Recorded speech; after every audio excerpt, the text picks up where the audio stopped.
Hello, everyone, and welcome to today's call with Congressman Tom Kean. During today's event, we'll be taking questions from constituents like you. If you have a question, please press star 3 on your telephone keypad to enter the question queue. And during this call, you can also sign up to receive the Congressman's newsletter by pressing star 6. Again, press star 3 to ask a question and star 6 to subscribe to his newsletter. And with that, I'll turn it over to Congressman Tom Kean. Thank you, Dirk, and thank you all for joining this evening's Teletown Hall. To ask me a question during this call, please press star 3 on your keypad. You'll be connected with a member of my team who will ask some basic information before adding you to the question lineup. Before we get to your questions, I want to share several updates on my work for you in Washington, D.C. and in New Jersey. We're going to take as many questions as we can this evening. But first, I want to highlight some of the critical issues that I've been working on. This is my 9th telephone town hall since I took office in January 2023. In this Congress, I am serving on 2 committees, the House Energy and Commerce Committee and the House Foreign Affairs Committee. As a member of the House Energy and Commerce Committee, I serve on 3 subcommittees: Health, Communications and Technology, Commerce, Manufacturing, and Trade. On the House Foreign Affairs Committee, I serve on 2 subcommittees: Middle East and North Africa, and South and Central Asia. These assignments put me in a strong position to advocate for issues that matter most to our district, including ensuring energy security, protecting data privacy, improving healthcare access, and strengthening America's role on the world stage. I will continue fighting for smart policies that promote economic growth while ensuring that the U.S. remains a global leader. I've also rejoined the Problem Solvers Caucus, a bipartisan group that's committed to finding common ground on issues facing our country. This caucus is now led by Congressman Brian Fitzpatrick, a Republican from Pennsylvania, and Congressman Tom Suozzi, a Democrat from Long Island. Working with members of both parties, we are focused on finding pragmatic solutions to improve governance and to deliver results for the American people. In early March, President Trump delivered a powerful joint address to Congress, outlining a bold and optimistic vision for America's future. His leadership has already led to historic success.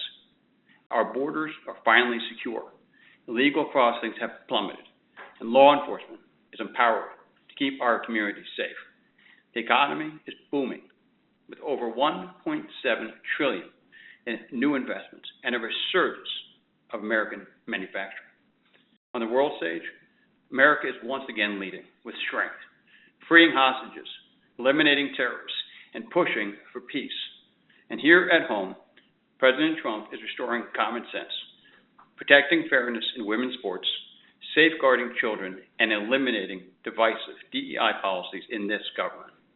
His leadership is delivering real results, and we in the House will continue to fight to keep America strong. Turning the corner into 2025, one of the most urgent issues that we face as a nation was securing our borders. The immigration system was broken, and the situation at the southern border continued to deteriorate. Fentanyl and other dangerous drugs were flooding our communities, leading to devastating consequences for families across this country, including right here in New Jersey. That is why I supported bipartisan legislation that would increase border security, enhance screening for fentanyl, ports of entry, and ensure that law enforcement has the resources that they need to combat illegal immigration and drug trafficking. Law enforcement must have the tools that they need to do their jobs effectively, including ensuring that U.S. Immigration and Customs Enforcement can arrest and process the deportation of all violent criminal illegal migrants. Securing our borders, it's not about politics. It's about safety, it's about security, it's about upholding the rule of law. Since President Trump took office, illegal border crossings have dramatically decreased. In just the first few months of his administration, illegal crossings have dropped by over 70%. Strong border policies, increased enforcement, cracking down on illegal migration have made a real difference in securing our nation and protecting American families. Now, at a time and our national debt is skyrocketing, Congress must exercise fiscal responsibility. We need to rein in wasteful spending while ensuring critical programs like Social Security, Medicare, and Medicaid remain strong for future generations. I have pushed for a responsible budget that prioritizes essential services without burdening taxpayers with unnecessary expenditures. I will continue to work with my colleagues to curb reckless spending while protecting the programs and the resources that our families rely on. In the spring of 2023, I was one of 4 members, 2 Republicans and 2 Democrats, who was credited by the Problem Solvers Caucus for developing a bipartisan framework to keep the government open. I then voted for the Fiscal Responsibility Act, a critical bipartisan effort to ensure that taxpayer dollars are being spent wisely and efficiently. This initiative is a strong example of how we can come together across party lines to promote fiscal responsibility while still funding key priorities for American families. Next, I want to speak briefly on global affairs. It is clear that the world is becoming increasingly dangerous, and America must stand strong in the face of threats from rogue states and terrorist organizations. As a strong supporter of Israel, I have worked to ensure that our ally has the resources necessary to defend itself from Hamas and other terrorist groups. I have supported bipartisan efforts to hold Iran and its proxies accountable and to strengthen America's national defense. We cannot allow adversaries to undermine our security or threaten the peace and stability of our allies. The United States must stand firmly with Israel in its ongoing fight against Hamas terrorists. Israel has a right to defend itself against these brutal attacks, and I fully support providing our ally with the necessary military and humanitarian aid to ensure its security. Additionally, we must work tirelessly to bring every single hostage home. No family should have to endure the pain of knowing that their loved one is being held by terrorists. I will continue to advocate for policies to support Israel's defense and for diplomatic efforts to ensure the safe return of all hostages. And as technology advances, data privacy has become an increasingly critical issue. Americans deserve to know how their personal data is being used, and companies must be held accountable if they do not protect consumer data. As a member of the Energy and Commerce Committee, I am working on legislation that strengthens data privacy protections and ensures that businesses operate with transparency and accountability. I have joined a data privacy working group that is led by Committee Vice Chairman John Joyce from Pennsylvania. There's a lot we can do to increase the protections in this area. Now, some important notes from right here in our district. I am pleased to report that as of about noon today, we have returned over $18.2 million to residents through casework assistance, and we've closed over 3,500 cases. I've also responded directly to over 139,000 constituent letters and taken over 25,000 live calls from constituents. These communications span hundreds of different policy issues, whether it's helping with Social Security, Medicare, veterans benefits, or resolving issues with federal agencies. We are here to help. If you or someone you know needs assistance, please do not hesitate to reach out to my office. We are committed to providing the highest level of service and ensuring that your concerns are addressed immediately. On the regional and local front, I am holding New Jersey Transit and Amtrak accountable. Commuters in our district have faced delays, service disruptions, and fare increases for far too long, and absolutely unacceptable. I've demanded greater transparency from these two entities and will continue working to ensure that riders get the reliable and the safe service that they deserve. Now, I want to discuss an issue that many of you may have heard of, even if you are not directly impacted by it. The I-80 sinkholes and ultimately the highway's closure, which has caused significant disruption for commuters, complete vehicular gridlock on local roads, and immense economic devastation for the small downtowns in the area. I invited U.S. Department of Transportation Secretary Sean Duffy to see the site firsthand. And this past Saturday, Secretary Duffy, Governor Murphy, and myself, we saw the damage and spoke to local residents and business owners who have been impacted by this. I'm pleased to share that Secretary Duffy gave his full commitment to getting this fixed. And with federal support and cooperation from all levels of government, we will ensure that the highways is repaired both swiftly and safely. I was with Governor Murphy 2 weeks ago when he first declared a state of emergency. I recommended then that New Jersey Transit offer incentives to use rail and bus to help ease the burden on affected commuters. It is good to see that New Jersey Transit now offers a 50% discount at rail stops in the area as transportation alternatives during this period. These are just a few of the many issues I've been working on. I'm eager to hear from you tonight. I will be turning it back to the moderator so we can hear your questions. Thank you. Thank you very much, Congressman. And a quick reminder, if you have a question, please press *3 on your telephone keypad to enter the question queue. And also you can get signed up this evening for the Congressman's e-newsletter by pressing *6 on your telephone keypad. And let's get to our first question of the Q&A. This was submitted by Susan in Bridgewater, who wants to know, Congressman, do you support the work that Elon Musk and DOGE are doing to cut federal government agencies across the board and lay off thousands of federal employees? I do support federal government spending that reflects the needs and the priorities of the American people. It's well past due that the federal government has a 21st century accounting system and puts a premium on both transparency and accountability. Past administrations, both Republicans and Democrats, have advocated and done this with great success. Right now, we are paying $2.5 billion in interest payments on our national debt on a daily basis. I do not support turning a blind eye to any waste, fraud, and abuse whatsoever.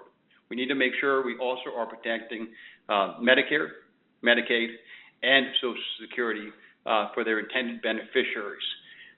We all know that we've seen numerous examples of inappropriate spending at home and abroad. This is a necessary step. Thank you. So Nancy in Springfield is asking, why did you vote in favor of the Trump-supported CR earlier this month that many people have called a license for Elon Musk to keep destroying our federal government? Thank you, Nancy. The full-year CR that we passed earlier this month kept government operational and supporting Americans. It's extraordinarily important that we keep our government open for the important programs at home and abroad. I am never in favor of shutting down the federal government. Republicans did engage on the House level on full-year FY25 negotiations in good faith with our Democratic counterparts, but they refused to drop their outlandish demands. I'm glad that U.S. Senator Chuck Schumer allowed the process to work in the U.S. Senate, so we were able to get the government funded, for the remaining of the fiscal year. This bill reduced the overall amount of discretionary spending while fully funding core government programs. Funding the federal government is a constitutional obligation, and I voted yes to uphold that duty. But while I am also working this calendar year to continue to push for 14 local projects that are important to my constituent, we need to ensure that the federal government supports sidewalk reconstruction in Summit. We need to support the police department in Byram. We need to support lead pipe replacement in Hopatcong and many other local important projects. Those are my priorities as well. Thank you. So Stephen in Westfield says he's very concerned about the security of Israel right now with a new unpredictable regime in Syria and Hamas continuing to be militarized in Gaza and now terror activity in the West Bank. Can Israelis count on the United States for defense aid going forward? Absolutely, they can. It's necessary to do so. I share your concerns about Israel's security and the threat to them that is occurring on a daily basis from multiple fronts. We need to make sure there's no delays in aid and weaponry. Israel needs to have time and tools necessary to destroy the terroristic threats.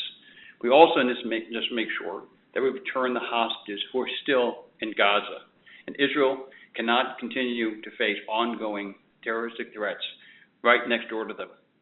We also have to be very clear that Iran is still a major supplier and financier of terrorism around the globe. They were fully supporting Hamas, the Hezbollah, and the Houthis. And we need to make sure that Iran never has a nuclear weapon, and that needs to continue to be the American and U.S. policies going forward. Thank you. So a cool feature of the technology we're using for this live telephone town hall is the fact that we can do polling, where we can get your feedback, what you're thinking about. And please use your telephone keypad to respond to this question. Should the U.S. continue providing military aid to Israel without conditions? Please press 1 for yes, press 2 for no. So again, should the U.S. continue providing military aid to Israel without conditions? Please press 1 for yes and 2 for no. See, folks are keying in the response. Thank you very much for everybody that just keyed in their response. Let's get back to more questions. Don't forget, if you have a question you would like to ask, please press star 3 on your telephone keypad. And to join the Congressman's very informative e-newsletter during this call, all you need to do is press star 6. And Mark in Kingwood wonders, are you going to allow Trump, Elon Musk, and Mike Johnson to cut Medicaid benefits for the tens of thousands of households in your district that rely on the program? My priority is to protect Social Security, Medicare, and Medicaid for their intended beneficiaries. I do not support turning a blind eye to any fraud, waste, or abuse whatsoever. Those would cause a direct threat to the mission of these important programs. Specifically, on the reconciliation vote, the budget framework bill that the House passed, it never once mentioned Social Security, Medicare, or Medicaid. As our work on government spending continues, I want to continue being very clear. I support protecting Social Security, Medicare, and Medicaid for those who rely on it, these programs across our country. Thank you. So the next question is being asked by Robbie in Hackettstown, and wondering, will you commit to protecting crop insurance for the farmers in your district, and do you support cutting SNAP benefits? Also, Congressman, why is the farm bill being delayed so long? I was disappointed that the bill did not pass last year on a bipartisan basis. We now need to make sure that the farm bill, which is a 5-year authorization program, is put through on a bipartisan basis, and we need to protect both crop insurance as well as the SNAP beneficiaries for those who depend on it. This district is the second most agricultural in New Jersey. We also, so I've met with farmers as well as SNAP beneficiaries within our district. We need to, and we can protect both and ensure that these programs are strengthened across the entirety of the farm program, so we can make sure that the farmers can weather the economic and other damages that may happen, as well as ensuring that we have work requirements for able-bodied adults who don't have dependents to encourage self-sufficiency. We need to protect these programs, and we can work on to make sure that the Farm Bill is strong and pushed through on a bipartisan basis. We need to protect and ensure there's food security for families, and we need to have a strong bipartisan bill as soon as possible because that's what's going to be caused for certainty for farmers and food producers need. Thank you. So Kelsey in Mendham says, Congressman, yes or no? Can you commit right now that you will vote against a national abortion ban if one comes to the House floor? I am pro-choice. I have a 20-year voting record that reflects that on both the state as well as on the federal level. I would oppose a national abortion ban. Post-Dobbs, I believe this is an issue that's best left to the states. I also support IVF. Making this remarkable technology more accessible can and will change countless lives for the better. Let's take a quick detour, and if everyone will help me out by answering this poll question. Again, please use your telephone keypad to respond. The question is, do you support the work that the Department of Government Efficiency, or DOGE, is doing to cut wasteful, fraudulent, and abusive spending of taxpayer dollars? Please press 1 for yes, press 2 for no. So again, do you support the work that the Department of Government Efficiency, or DOGE, is doing to cut wasteful, fraudulent, and abuseful spending of taxpayer dollars? Please press 1 for yes and press 2 for no. You folks are keen in their response. Thank you very much for taking a moment to reply to that question. And let's get back to more constituent questions. This is from Barbara in Reddington. Do you support all of Trump's immigration policies, and do you support ICE raids and all the deportations going on even in our area? The clear fact is that if we don't have a secure border, we do not have a secure country. And I do want to thank President Trump for finally securing our border. And we can see that legal border crossings are shown to be at their lowest level in over 5 years. The president's strategy is working here. And on the topic of criminal illegal migrants, we absolutely cannot turn a blind eye to them in our communities. ICE's work is important and it's effective. And whether I'm watching the news or speaking to my constituents, it is shocking every time that you hear the arrest records of individuals ICE is apprehending for deportation and prosecution. Many are wanted for sexual assault, drug trafficking, and even murder. I support the strong law enforcement activity that makes our communities safer. And I also support bills like the Lake and Raleigh Act to ensure that we protect and make sure we hold people who are accountable at the hands of criminal migrants who should never have been allowed in our country in the first place. This is about law and order and keeping our communities safe. Next, Congressman, Lewis says, I saw you visited the site of the I-180 sinkhole in Wharton a few weeks ago. Can you do anything to help get this fixed faster? The entire area is completely gridlocked with the highway closure, and I know many small businesses that are suffering because of it. Yes, as I spoke about in my earlier statement, I will do everything I can to make sure that I-80 is increased, is repaired, and we make sure that we have increased federal support there. It's important that I was there with the governor a couple of weeks back, and that I invited Transportation Secretary Sean Duffy to see it firsthand so we can continue to push it. I will continue to focus to make sure that it is repaired. The commute times are triple for people.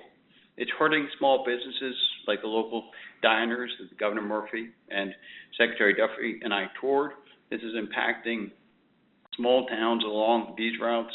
You've all seen an increase in traffic on other roads. This is extraordinarily important, and this is an all-of-government approach. We're working with the municipal government, county government, state, as well as federal to make sure that we solve this problem and open this roadway so it's safe. So the next question, sir. Carrie Ann in Basking Ridge says, I was surprised to see you buck to the Republican Party and supported saving the clean energy tax breaks that were in the IRA. But you're outnumbered in your party. What will you do to push back on the drill, baby, drill mentality of the administration and the total ignorance to climate change? I support in all of the above energy strategy, except offshore wind turbines. New Jersey right now is 42% powered by nuclear energy and 49% by natural gas. It's natural gas, small modular reactors, as well as innovative renewables need to be pillars of our country's energy strategy for the next several decades. I am completely dedicated to unleashing American energy. I want the energy to be produced here, so we're not relying on countries that want to do us harm. I believe that climate change is real and that we can take responsible steps to address it. That letter that you referenced is a tangible and responsible approach that we can take to make sure we have a cleaner and more sustainable future right now. However, we cannot take a Green New Deal type approach that crushes our economy while providing no real solutions to the threat of climate change domestically. Policies like mandatory EV sales, mandatory charging stations, and unfair individual emission taxes and are all long ways to go. We can find a bipartisan solution, and I believe we can do that find that common ground. It is great to see so many people are connected into this live telephone town hall with Congressman Tom Kean. And so far, so good. I'm going to go see if I can be 3 for 3 with these polling questions. Again, so many people have responded. I truly appreciate that. Use your telephone keypad to reply. The question now, do you support deporting illegal migrants who are charged with violent crimes? Please press 1 for yes, press 2 for no. So again, we're looking for your input on this question. Do you support deporting illegal migrants who are charged with violent crimes?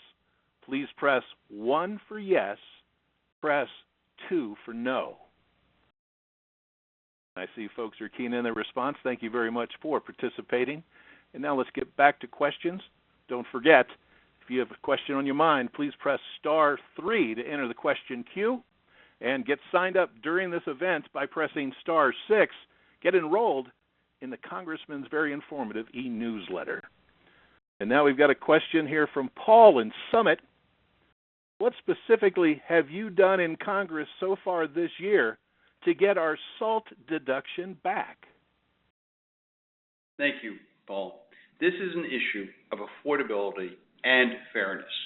Restoring the SALT deduction for New Jerseyans continues to be my top priority in this Congress. I've had very productive conversations, both with President Trump as well as fellow Republicans and Democratic colleagues from across this country who understand the importance of restoring the SALT deduction is.